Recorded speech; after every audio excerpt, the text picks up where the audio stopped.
গাউসুল আজম শাহ সুফি সৈয়দ আহমদুল্লাহ মাইজভান্ডারীর ভ্রাতুষ্পুত্র ও খলিফা শাহ সুফি সৈয়দ আমিনুল হক ওয়াসেল। ওয়াসেল তার মাইজভান্ডারী পদবী। ওয়াসেল শব্দের অর্থ হচ্ছে নিঃস্বার্থ বন্ধুত্ব তথা পরস্পরের মিলন হওয়া। যিনি তরিকার প্রবর্তক গাউসুল আজম মাইজভান্ডারীর সাথে ওতপ্রোতভাবে জড়িত ছিলেন বিদায় তিনি এই লকব ধারণ করে মাইজভান্ডারী পরিমণ্ডলে এই নামেই সমাধিক পরিচিত ও প্রচারিত হন।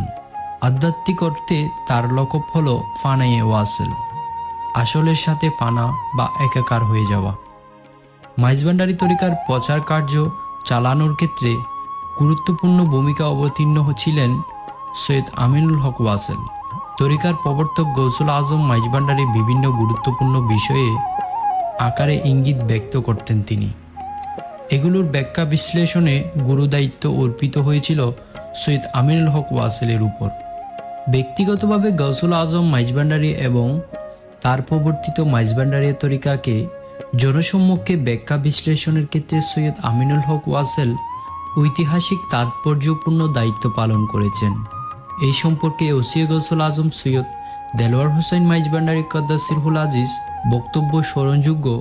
আমি নিজেও হজরত মাওলানা সৈয়দ আমিনুল হক ওয়াসেল মাইজভান্ডারীর সাহেবের নিকট বায়াতে সুন্নত ও শিষ্যত্ব গ্রহণ করি। সেই হিসাবে তিনি আমার পীরে বায়াত হন। গাউসুল আজম মাইজভান্ডারীর হাবভাব, কথাবার্তা এবং ইশারা ইঙ্গিতের ব্যাখ্যা দিতেন বলে তিনি কুতুবুল এরশাদ নামে খ্যাতি অর্জন করেছিলেন।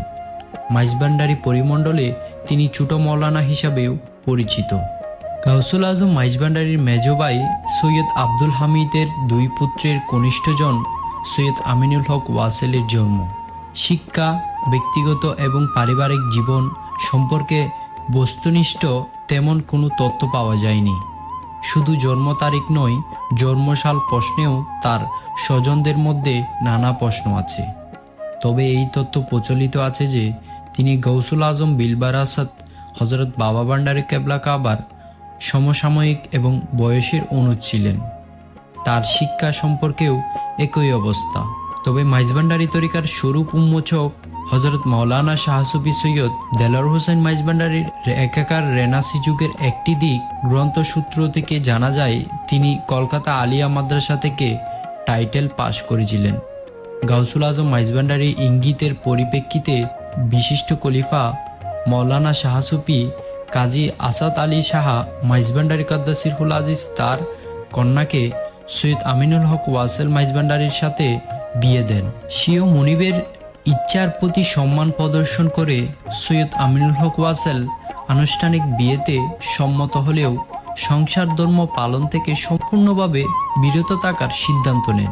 এই প্রসঙ্গে তার বর্ণনা ছিল এরূপ: আমি আমার শরীর, মন, প্রাণ সবকিছু আমার মুনিব গাউসুল আজম মাইজভান্ডারীর চরণতলে সোপর্দ করে দিয়েছি। সুতরাং এমত অবস্থায় সংসার ধর্ম পালন আমার পক্ষে কি করে সম্ভব?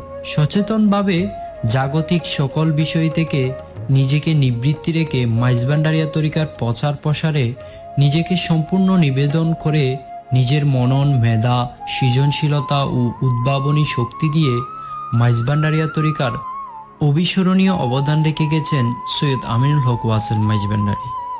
জাগতিকতার আবরণ, চরম আধ্যাত্মিক মহিমান্বিত প্রেম খেলার বৃন্দাবন সম এক প্রেম বাগান মাইজভান্ডার দরবার শরীফ। গাউসুল আজম হজরত মাওলানা শাহ সুফি সৈয়দ আহমদুল্লাহ মাইজভান্ডারীর স্বনামধন্য চার আমিনের অন্যতম হলেন মাওলানা সৈয়দ আমিনুল হক ওয়াসেল। অন্য তিনজন আমিন হলেন মাওলানা সৈয়দ আমিনুল হক ফরহাদাবাদী, মাওলানা সৈয়দ আমিনুল হক হারবাঙ্গিরি, মাওলানা সৈয়দ আমিনুল হক ফানি শাহ। মাইজভান্ডারী পূর্ণশশী তথা গাউসুল আজম মাওলানা শাহ সুফি সৈয়দ আহমদুল্লাহ মাইজভান্ডারী কদ্দাসিরহুল আজিজ তারই ভক্ত মাওলানা সৈয়দ আব্দুল হাদী কাঞ্চনপুরীকে স্বপ্নে দেখা দিয়ে কোথায় যেন লুকিয়ে গেলেন। তার আক্ষেপ, নিজের শরীর এবং মন পরিপূর্ণভাবে নিবেদন করার পরও গৌসে পাক কেন তাকে বিরহের আগুনে পোড়াচ্ছেন, তাই আমিনদনের চরণে তথা সৈয়দ আমিনুল হক ওয়াসেলের কাছে গীতিকার হাদির স্বগতোক্তির বহিঃপ্রকাশ ঘটেছে। মাইজভান্ডারিয়া তরিকার সাধন পদ্ধতির অন্যতম উল্লেখযোগ্য বিষয় হল সামা বা এতদ সঙ্গে হালকা জজবা। এই সামা ও হালকা জজবা প্রচলনের ক্ষেত্রেও সৈয়দ আমিনুল হক ওয়াসেলের ঐতিহাসিক ভূমিকার কথা সর্বজনীন স্বীকৃত।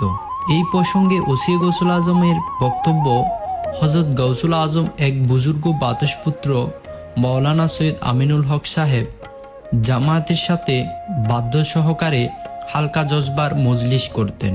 হযরত কেবলা কাবার দায়রা শরীফের সোজা দক্ষিণ দিকে মধ্যখানে একটি দর বা বাহিরের উঠানে আসার পথ বাদ সৈয়দ মাওলানা আব্দুল করিম সাহেবের যেই কাছারিঘর ছিল তাতে ছোট মাওলানা শাহসুফি সৈয়দ আমিনুল হক কুতুবে এরশাদ ওয়াসেলে মাইজভান্ডারী সাহেবের মুরিদান ও পীর বাইগণ সহ নিজেও হালকা জজবা করতেন। আমরাও সেই ঘরে হাজির হতাম ও তাহার তালিম নিতাম। এই কাছারি গড়খানাকে হযরত কেবলা কাবা আমিন মিয়ার দফতরখানা হিসাবে বলতেন। হযরত কেবলা কাবা লোক বিশেষকে কোনো কোনো সময় বলতেন, তোমরা আমার আমিন মিয়ার দফতরখানায় গিয়ে বসো। গৌসুল আজম মাইজভান্ডারী কেবলা কাবা আলমের অন্যতম খলিফা ছিলেন চট্টগ্রামের চন্দ্রগাঁও থানা নিবাসী নাসির মোহাম্মদ চৌধুরী বাড়ির শাহসুফি আব্দুল বারিক চৌধুরী। মাইজভান্ডারী তরিকার প্রচারের লক্ষ্যে চট্টগ্রাম শহরে সামা মাহফিলের প্রথম আয়োজন হয় আব্দুল বারিক চৌধুরীর গৃহে। এই মাহফিলে হযরত গৌসুল আজম মাইজভান্ডারীর প্রত্যক্ষ প্রতিনিধি হিসাবে উপস্থিত ছিলেন সৈয়দ আমিনুল হক ওয়াসেল।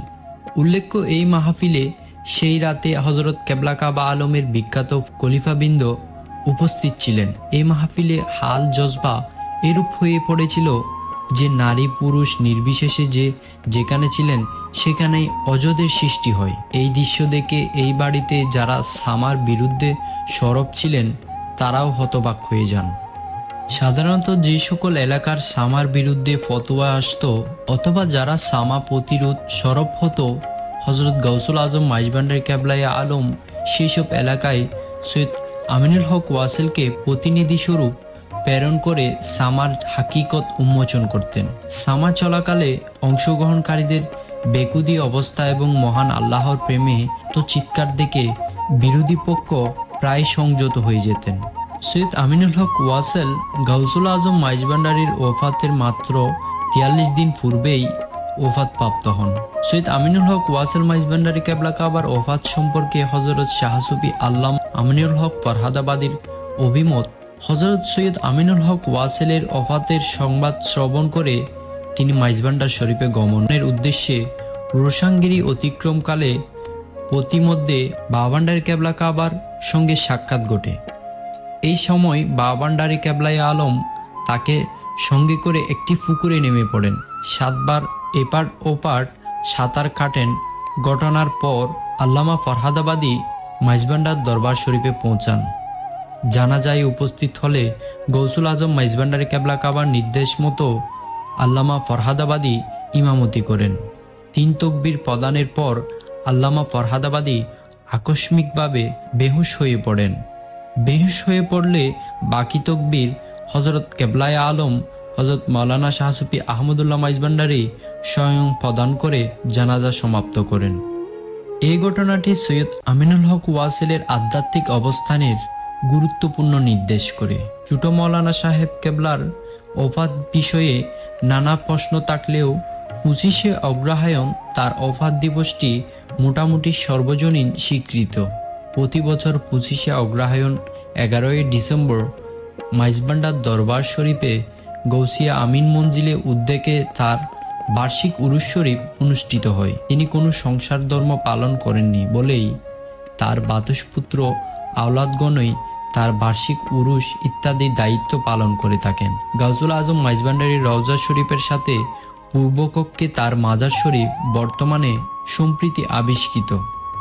1907 সালে প্রকাশিত ওফাতনামা নামে পায়রা ছন্দে লেখা পুস্তিকায় তার সম্পর্কে যে বর্ণনা, তাতে দেখা যায় গৌসুল আজম মাইজভান্ডারী ওফাতের 40 দিন পূর্বেই তিনি ইন্তেকাল করেন। ওফাতনামা পুস্তিকার 12-14 পৃষ্ঠা আমিনুল হক ওয়াসেলের ব্যক্তিগত ও আধ্যাত্মিক মহিমা, বিশেষত গৌসে পাকের সাথে তার সুগভীর বহুমাত্রিক সম্পর্কে সুন্দর বর্ণনা পাওয়া যায়।